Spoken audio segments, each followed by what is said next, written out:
My name is Shreya Banerjee. I was part of APBS School of Management PGDM 2023 pass out. I'm having 2 years of experience into talent acquisition field. I'm also part of a community called HR Success Talk. APBS taught us that you have to be very quick and very adaptable. So I started working even before getting into my second year of MBA. I believe TA is a field where you have to be very agile. TA gives me an edge to learn stories from people all across. Networking, very important. You should know how to present yourself. Your communication skills have to be very strong. You can't expect to get or bag a job just with one CV. Talent acquisition is evolving rapidly with companies prioritizing skills, adaptability, and cultural fit over traditional hiring metrics. In this dynamic landscape, Shreya Banerjee stands out as a dedicated talent acquisition professional. An illustrious alumna of ABPS, she is originally from West Bengal and has been thriving in Bangalore for the past 3 years, bridging the gap between top talent and cutting edge technologies. Beyond recruitment, Shreya is a passionate dancer, writer, and home chef. In Changemakers by ABPS, she shares insights on talent trends, career growth, and balancing passion with profession.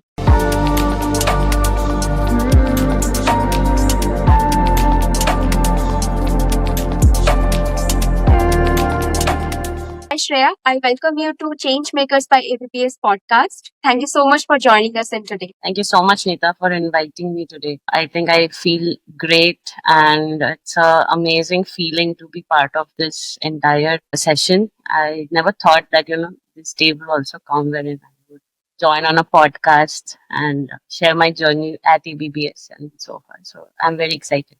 So, before we proceed for the actual discussion, would you mind introducing yourself and the work that you do and your journey so far? So my name is Shreya Banerjee. I was part of APBS School of Management PGDM 2023 pass out batch. Currently, I'm having 2 years of experience into talent acquisition field.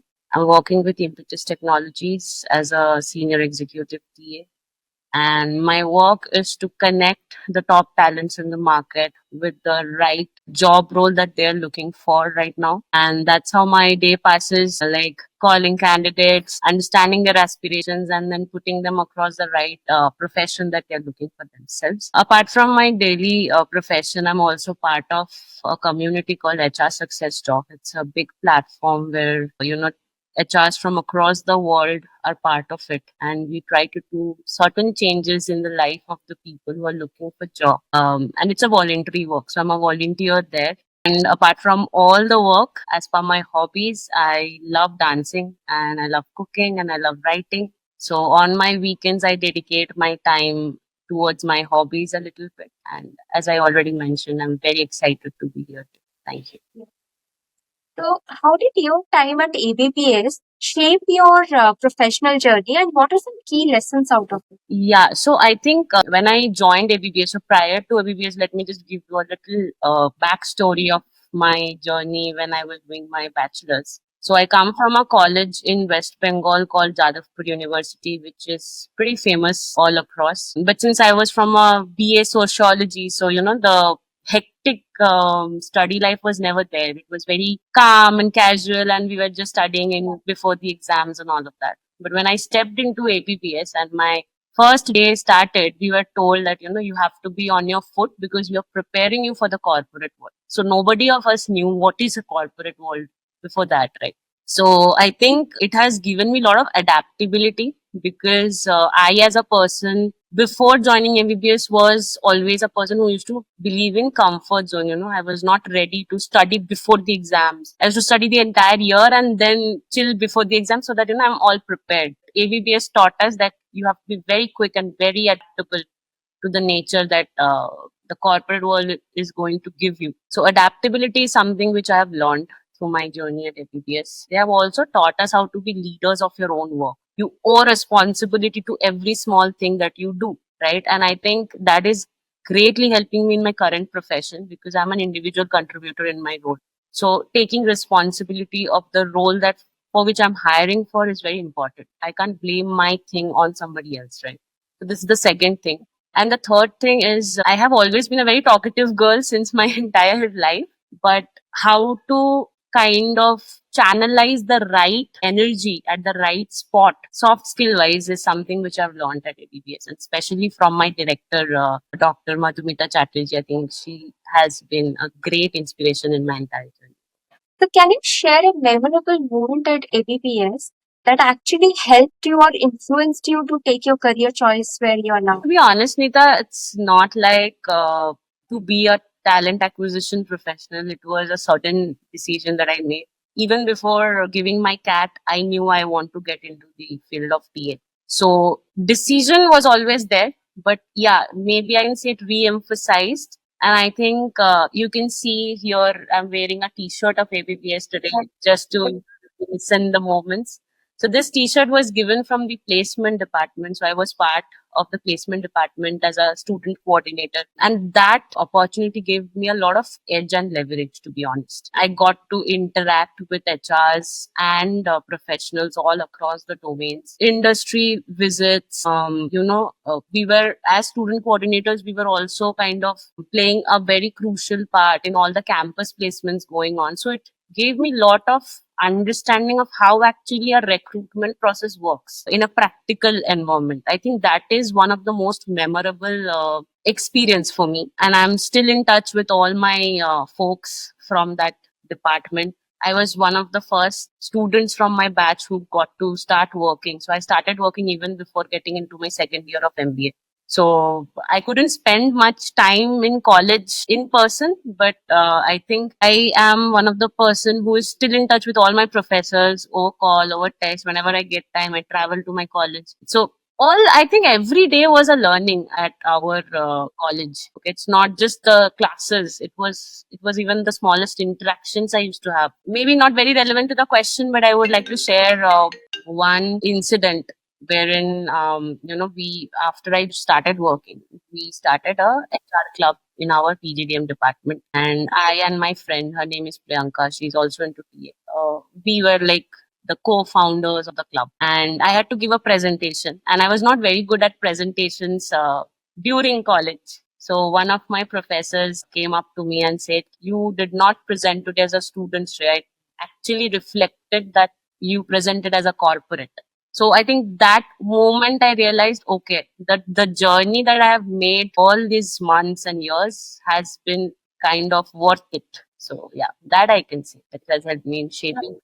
So, do you think these kind of motivational moments that you got at ABPS actually shaped you for this fast-paced talent acquisition career? It does. It does. As I told you, right, from the very beginning of our journey, we were told that, you have to be on your foot. I am not, so since I did PGDM, I can tell you about how the journey looks like in PGDM. So we have a trimester system. So every 3 months, we used to have our annual exams. In between, we used to have our terminal exams, every day assignments. So, today at 1 p.m. we were told we have to complete an assignment and submit by 12 a.m. So those were the days there.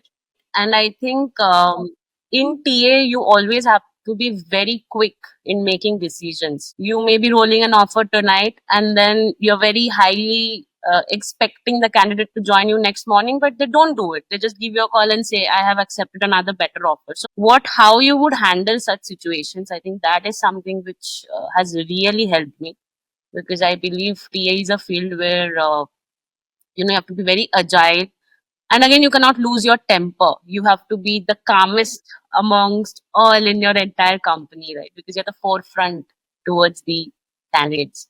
So yes, definitely. The entire journey of continuously being on our foot and doing better and better and better and coordinating and being very precise to every small little projects we were doing, I think that has really helped me. Yes, for sure. So, I really want to ask this question: why HR and Yes, I think, even I was asked this question by my professors that, you look like more of a marketing and salesperson rather than that. I think as I told you, I took this decision back in 2020 during COVID that I want to get into talent acquisition. because I get some internships and that made me realize, I'm a people's person. I think I love interacting and talking to people. And TA gives me an edge to learn stories from people all across, right? You get to hear different stories every day, why people are leaving a job, why have they stayed in an organization for so long? Maybe sometimes sad stories like maybe they have lost someone in their family or whatever reasons, right? But everybody has their own story to portray. And being into TA, we become the mediator between the candidate and the stakeholders by portraying their story to the stakeholders in the right way so that this people gets the opportunity. So I think that's give me a lot of pleasure and happiness to do that. And touch wood, so far I think I've been doing good. I don't know what is lying in my future, whether I'll stay in TA or not. But for now, I think I've chosen the best profession for myself. So, what would be your advice to the students of ABPS who are currently pursuing MBA in ABPS, who would like to pursue a career in talent acquisition? So, what would be your advice to them? I think I would like to summarize it into 3 points. First, networking, very important. I think all through my journey in ABPS, I've heard one common statement: network is net worth. So, networking is very, very important. Wherever you go to a small HR conclave, you go to any event, you go and meet people, you talk to people. Second, personal branding. Very important again. You should know how to present yourself over there in front of the people. You should talk about yourself. Hey, hi, I'm this, I'm doing this, I love doing it. I'm looking for a job in this field and all of that. So personal branding. And it also includes being very open, transparent over LinkedIn. You should have a very strong LinkedIn because I think, Nita, when I was switching from my first job to the second job, so this is my second job right now, I have realized one thing, that you can only get a good job if you have a good network. People will not take a TA or an HR on behalf of what is written on their resume, because resumes are now built by ChatGPT or Copilot, right? They will only consider your profile if they know you or they have seen you working somewhere or the other. So personal branding, network, these are very important. Third is, of course, your communication skills have to be very strong. And by communication skill, it doesn't mean your English has to be very like an American English or a British English. People should understand what you are trying to talk, right? And uh, fourth would be do certain internships or get some experience related to what you want to do. I think that's very important in today's world. People do count your internships, because if you have two people, one who has an internship experience and one who doesn't, you will always opt for the one who has some experience. Nobody's ready to do a spoon feeding in corporate, that's for sure. You have to do it. So these are the 4 points I would like to tell the students or the aspiring TA professionals from ABBA, that you do this. I think more than 50% you're sorted. So is your luck for sure to bag a good job, and how you present yourself in front of your recruiter. But Shreya, I believe those days are gone, like when you wait for a recruitment drive to come and then you get hired. So this is the era where you make an effort so that the recruitment or the talent acquisition team sees you and then take you, hire you. So this is the era for that. So yes, with constantly evolving AI and automation in recruitment talent acquisition industry. So how do you think this entire ecosystem is changing in future? AI has entered TA pretty long back. It's not very new right now. I think it's been some 4 5 years that AI has entered in the market. It does help in reducing lot of day to day repetitive operational work. To be honest, Nita, like hundreds and hundreds of resumes floating in, and you have to screen them. So it's like laborious work. You can't do it right. You get bored of it. So that is something where AI helps in shortlisting your resumes in front of you. Then also, there are many ways of just one click, and maybe an entire interview is set up, and then it goes to the next channel and the next channel and the next channel, like that. But that doesn't mean that the human touch is gone, for sure, because I think the most important factor of being into TA is being empathetic. That's very important.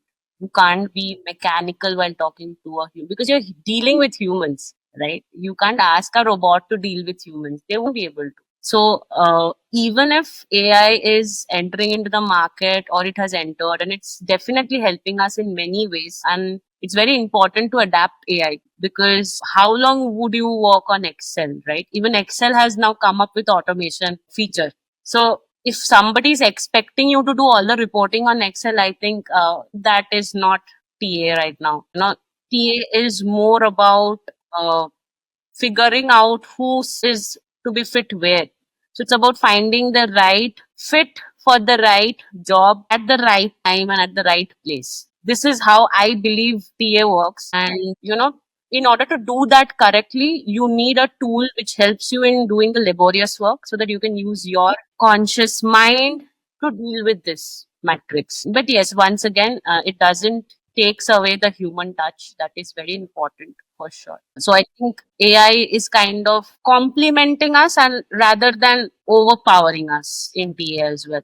So yeah, That's true. yeah, That's true. It's right. making life easier. So one thing, like you just mentioned, like the first round of elimination Correct. happens through AI in TA. So what are some tips for students or freshers who are applying for this and they can get through this first round of So, I mean, this process? just reminds me, I was in the morning just reading one LinkedIn post, Nita, wherein, somebody has posted, he reached out to a TA at Mintra and asked her the same question that, how do I make my resume get shortlisted? So, I think this tips is given by every TA professional. I would repeat the same is that whatever JD you're looking at, you should follow it very well, and you can't expect to get or bag a job just with one CV. You can never have only one CV. You should have 3 to 4 CVs ready with you for the different roles you are looking for.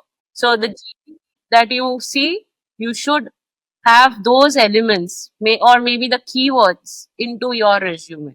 So that helps in getting your resume at least shortlisted at the ATS level, because ATS is seeded with certain keywords, right? Or certain preferred questions. Maybe, for example, I would like to have a candidate who has got 70% and above in their entire academic career, and not a person who is less than 70. But I'll feed the question for both, right? For you to answer. Now, I have given my preferred answer. You only shortlist the people who choose the 70%. But I will feed the question in a way that you won't understand that I need that answer, right? So there you have to play smart. That's the smartest way. Like just to have a look at the job description before entering your CV for or applying for the job. Yeah. Play a little smart. Think and then apply. That's the logic. And I think one important tip which I always follow and I would like to pass it on is that you should learn the art of storytelling, guys. Storytelling at interview is a must. Okay. uh, I don't know. I mean, there are companies who do, take a aptitude test or something like that, and there are companies who don't. They just interview you and they see the energy, the learning ability. So how would you portray that if you don't know how to talk or how to tell a story? All your experience you have to weave into one story and tell. So that is also this is an art to learn, and you should definitely utilize it in your interviews. Gone are those days where you asked me one question, I answered you in one word, and again you ask me another question. It is not like that, right? So this is also an important. Right. Companies are nowadays are preferring like more dynamic people rather than who is like single skill based or something. The VUCA world came into place wherein people are looking for people who are dynamic, agile. They are kind of ready to take up into anything and everything. These factors have now emerged. So yeah, very important to be one to many rather Yeah. than being one to one. Yes, absolutely. So, what are some biggest challenges that companies face when hiring the top talents? There are people who say, like, there are so many people who are BTech graduates ready to get a job. Still, why do you have a lack of professional? The problem is that it's the lack of skilled professional, right?